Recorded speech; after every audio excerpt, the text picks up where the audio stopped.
নমস্কাৰ দৰ্শকসকল, আমাৰ চেনেলৰ অন্য এটা ভিডিঅ'লৈ আপোনাক স্বাগতম জনাইছোঁ। আপুনি যদিহে এতিয়ালৈকে লাখপতি বাইদেউ আঁচনিত 10,000 টকাটো পোৱা নাই, তেন্তে এই ভিডিঅ'টো আপোনাৰ বাবে। এই ভিডিঅ'টো শেষলৈ চাওক, মই সকলোবোৰ তথ্য আপোনাক জনাম। যদিহে আপুনি 1 এপ্ৰিল তাৰিখে বা বৰ্তমানেও আজিতো 6 এপ্ৰিল পালে, বৰ্তমানেও আপুনি লাখপতি বাইদেউ আঁচনিৰ 10,000 টকাটো বেংকৰ একাউণ্টত লাভ কৰা নাই, তেন্তে এই ভিডিঅ'টোত আপোনাৰ বাবে সকলোবিলাক তথ্য মই লৈ আহিছোঁ। এই ভিডিঅ'টো প্ৰথমৰ পৰা শেষলৈকে চাওক। আপোনালোকে সকলোৱে গম পাইছে যে যোৱা 1 এপ্ৰিল তাৰিখে মুখ্যমন্ত্ৰী মহোদয়ে সকলোৰে একাউণ্টত 10,000 টকাকৈ দিব বুলি ঘোষণা কৰিছিলে।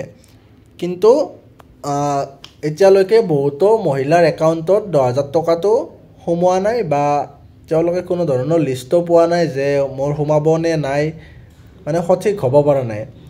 সেয়েহে মই এই ভিডিঅ'টো আপোনালোকৰ বাবে তৈয়াৰ কৰিছোঁ। ভিডিঅ'টো ভালদৰে চাওক।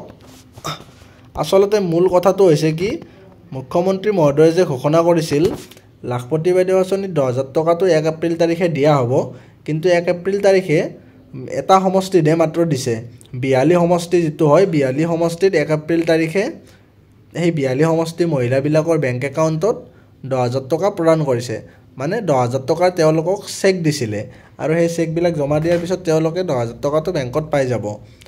ঠিক একেদৰে বাকীবোৰ সমষ্টিতো এতিয়া দিয়াৰ কথা আছিল যদিও তেওঁলোকে বৰ্তমান দিব নোৱাৰিব, কিয়নো কিছুমান ডিষ্ট্ৰিক্টত অৱশ্যে পাৰিব, কিন্তু বেছিভাগ জিলাতেই নোৱাৰিব। তাৰ কাৰণটো হ'ল এতিয়া পঞ্চায়ত নিৰ্বাচনৰ কথা আপোনালোকে নিশ্চয় শুনিছে। পঞ্চায়ত নিৰ্বাচনৰ বাবে কোড অফ কণ্ডাক্ট আহিছে আৰু এই কোড অফ কণ্ডাক্টৰ সময়ত যিকোনো চৰকাৰী আঁচনিৰ ধন বেনিফিচাৰীক দিব নোৱাৰে। মানে আগত যিবিলাক চলি আছে সেইবিলাক বেলেগ কথা, ধৰক অৰুণোদয় যিবিলাকে পায় সেইখিনি পাবই, কিন্তু যিখিনি নতুন আঁচনি হয়, ধৰক লাখপতীয়া বাইদেউ আঁচনি এতিয়া ফ্ৰেছ কিস্তি দিলে হয়তো, সেইবাবে এই আঁচনিৰ ধন পঞ্চায়ত নিৰ্বাচনৰ কোড অফ কণ্ডাক্টৰ সময়ত দিব নোৱাৰে। গতিকে বৰ্তমান নোসোমাব। পঞ্চায়ত নিৰ্বাচন শেষ হ'ব, এইটো হ'ল এপ্ৰিল মাহ, মে' মাহৰ 13 তাৰিখে শেষ হ'ব, কাউণ্টিং হৈ যাব মে' মাহত। তাৰপিছত আপোনালোকৰ বেংকত এই 10,000 টকাটো প্ৰদান কৰিব আৰু তাৰ ভিতৰতো বহুত মহিলাৰ একাউণ্টত নোসোমাব। সেইবিলাকৰ চৰ্ত দিয়া আছিলে, সেই চৰ্তবিলাক কি আছিলে মই ভিডিঅ' ইতিমধ্যে বনাই থৈ দিছোঁ, আপোনালোকে দেখিছে। চেনেলত গ'লে চাব পাৰিব কোনে কোনে পাব, কোনে নাপাব। কিন্তু বৰ্তমান সময়ত আপোনালোকে লাখপতি বাইদেউ আঁচনিত 10,000 টকাটো অহা মে' মাহলৈকে নাপাব।